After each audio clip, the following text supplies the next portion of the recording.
Well, throughout history, when you think of inauguration in the U.S., you probably think of freezing cold conditions on those days in January, right? Well, my partner Tom Powell continues his exclusive coverage from D.C. now with a look at whether the weather is having an impact this year.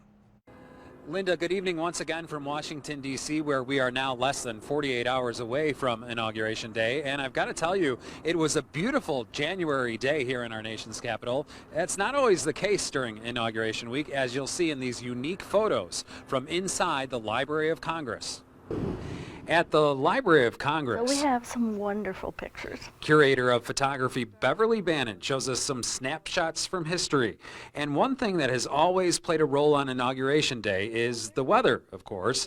We begin by looking at 1861. Abraham Lincoln sworn in on a sunny, mild day.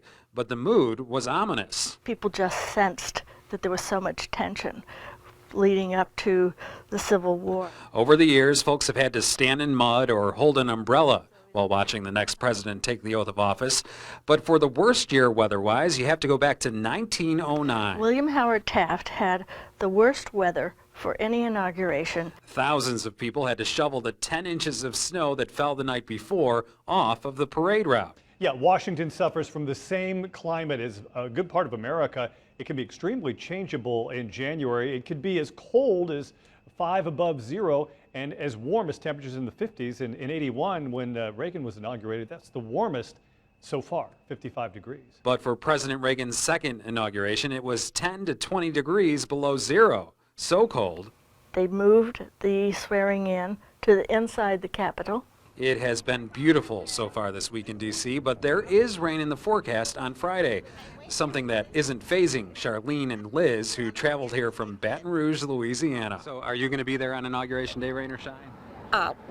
If I have to crawl on my knees, yes, I'm going to be there. I've got my poncho from head to toe I'm going to wear. If it's pouring down rain, I wouldn't miss it for all the tea in China. So what will it be like on Friday? Well, I'm not the expert, but I'm going to give it a try. I'm told that it will be mostly cloudy with a high chance of rain. We'll have to wait and see. And I think we're going to have to get the Fort Wayne's NBC umbrella out of the car. In D.C., Tom Powell, Fort Wayne's NBC. Now back to you, Linda.